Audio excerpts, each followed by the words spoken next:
Vámonos ya con nuestro primer entrevistado. Se trata de Adrián de la Garza, el economista en jefe y director de estudios económicos de Citibanamex. La economía de México tendría este año un avance de 5%, de acuerdo con la más reciente encuesta realizada precisamente por esa institución. ¿Cómo estás, Adrián? Buenas tardes. Hola Darío, muy buenas tardes a ti al auditorio. Platícanos sobre este último análisis que entregaron, pues estudio que involucra las opiniones de los principales economistas. Sí, es la encuesta quincenal de expectativas que publica Citibanamex. Hay resultados interesantes, como tú bien decías, uno de ellos es crecimiento. La expectativa del consenso se ha venido revisando al alza de forma importante en las últimas varias quincenas. De la quincena anterior a esta es un incremento de 4.9 a 5% para la expectativa de crecimiento del PIB en 2021. Pero si lo comparamos, por ejemplo, con hace 2 meses y medio, pues ya estamos hablando de 1.5 puntos porcentuales de revisión, mientras que para 2022 la expectativa se sigue manteniendo estable en 2.7%. Adrián, buenas tardes, te saluda Rogelio Varela. Desde el punto de vista de Citibanamex, ¿cuáles serían, digamos que, los aspectos positivos que pues están alimentando una ligera mejoría en las expectativas de los analistas? Sí, gracias. Nuestra expectativa de crecimiento para este año es un poquito más elevada que la que trae el consenso. Estamos en 5.1%. Para el próximo año tenemos la expectativa idéntica a la del consenso en 2.7%.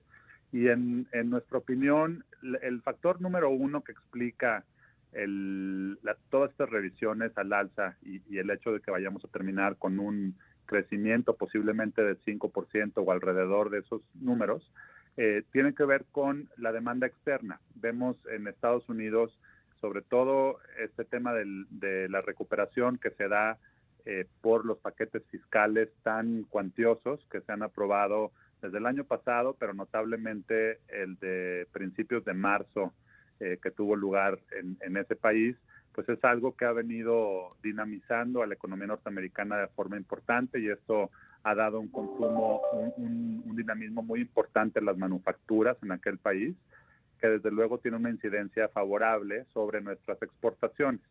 También sobre otras variables económicas, como por ejemplo las remesas, que también han venido mostrando cifras bastante favorables.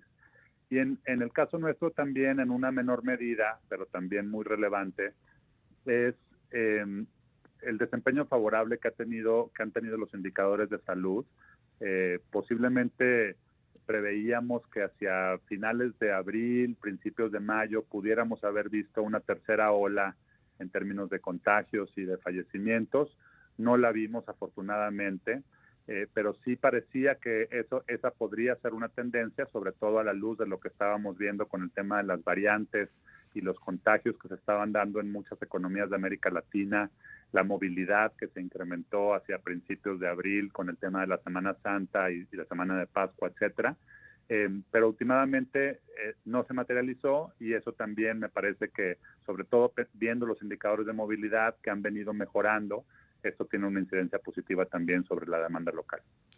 Con respecto al tipo de cambio y la inflación, ¿cuáles son los comentarios que destacan de este análisis más reciente? El tipo de cambio en términos de sus expectativas para 2021 y 2022 se ha mantenido, la verdad, bastante estable. Tenemos una expectativa del consenso de un tipo de cambio al cierre de este año de 20 pesos con 50 centavos, que se ha mantenido en ese mismo nivel a lo largo de las últimas 4 quincenas. Y para 2022 sí se incrementó un poco la expectativa a 21 pesos con 5 centavos para el cierre de 2022, pero desde un nivel de 21 pesos, es decir, un incremento de 5 centavos, y más o menos esos niveles de 21 pesos por dólar son las expectativas que han prevalecido también en las últimas 3, 4 quincenas. Para la Exactamente. inflación, lo que preguntabas también, el tema ahí es más relevante porque hemos venido viendo incrementos quincena tras quincena. Esta última quincena, con los resultados que publicamos el día de ayer, no es la excepción. El consenso está esperando una inflación de 4.9% para el cierre del año, que si bien es menor a la de 6.1% que vimos al cierre de abril, que se publicó hace un par de semanas, pues sí es más alta esa expectativa que el 4.65 que se preveía en la quincena anterior, y un poco en línea con lo que platicábamos sobre el tema del crecimiento. Las expectativas de inflación también se han venido revisando al alza quincena tras quincena. Aquí es importante mencionar, sin embargo, dos cosas: que la inflación subyacente para 2021 también se ha revisado al alza, pero en mucha menor medida. Entonces, básicamente me parece que esto refleja una expectativa de que la inflación sea alta, sobre todo por energéticos y en menor medida también por agropecuarios, no así por la parte de mercancías y de servicios. Y el otro tema es que las expectativas para la inflación en 2022 se han mantenido relativamente estables. En la última encuesta la expectativa del consenso fue de 3.6%, un nivel idéntico al de la encuesta de 15 días antes. Claro. Adrián, el secretario de Hacienda, Arturo Herrera, refiere a una recuperación pues desigual de la economía. ¿Cuáles serían, digamos, que los sectores que podrían tener una mayor actividad en este año?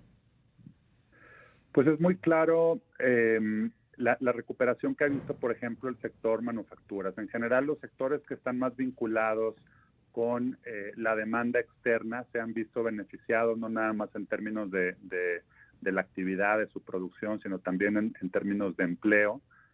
Y esto, como ya mencionaba antes, pues tiene mucho que ver con este tema de los estímulos, con la velocidad de vacunación que se está dando en Estados Unidos, lo que ha permitido que las economías de aquel país, las estatales, las regionales, se recuperen de una forma mucho más robusta, más rápida, y entonces pues las economías estatales que están, o los sectores que están más vinculados con esas economías norteamericanas, pues se ven más favorecidos. Por otro lado, tenemos varios sectores de servicios, por ejemplo, la industria hotelera, por ejemplo, todo lo que concierne a turismo, la parte de entretenimiento, etcétera, que ha sufrido más los efectos de la pandemia por el tema de confinamiento, y desde luego eso también ha impactado sobre su producción, sobre sus niveles de empleo. Adrián, Estados Unidos seguirá siendo pues el principal motor para reactivar la economía mexicana, ¿o ves tú algún otro estímulo o incentivo que permita pues prender los motores de crecimiento?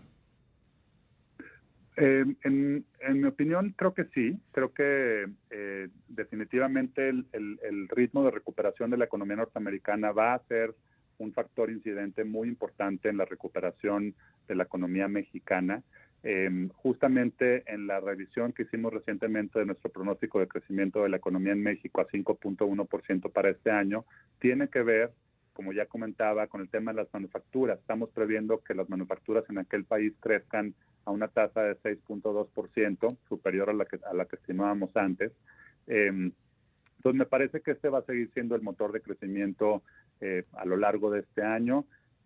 Sí hay una posibilidad, sobre todo previendo, si no vemos, ojalá que no veamos una tercera ola de contagios, que este tema de las variantes efectivamente no llegue a afectar a México, pues en ese sentido, y si continuamos una estrategia de vacunación más rápida, esto podría permitir que la economía local, pensando sobre todo en esos sectores servicios que mencionábamos, que siguen estando muy fuertemente afectados por las secuelas de la pandemia, por la falta de apoyos fiscales, etcétera, pues podrían empezar a recuperarse de una forma más robusta y contribuir a ese crecimiento. Pero por lo pronto, sí me parece que es el dinamismo de Estados Unidos el que va a ser el principal motor de crecimiento de nuestra economía.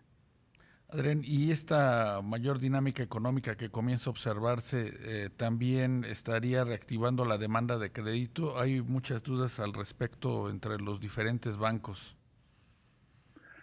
Sí, yo creo que me parece que ahí la recuperación del crédito puede ser un poco más lenta. Desde luego va a depender también del apetito de los bancos, de los distintos segmentos a los que se enfoquen, etcétera.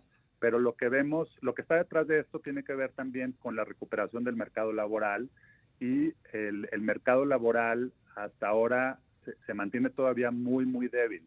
Es muy notable ver no nada más el número de personas que está desocupada, sino también el número de personas que está subocupada, trabajando menos horas de las que quisiera, o el número de personas que no está buscando empleo, pero que le gustaría estar trabajando si pudiera, simplemente, por ejemplo, porque tiene que quedarse en casa a cuidar niños que siguen sin ir a la escuela, etcétera. Entonces, en la medida que no haya una recuperación del mercado laboral, no podrá haber una recuperación del poder adquisitivo de los hogares, y me parece que esto tiene una incidencia desfavorable sobre la recuperación del crédito.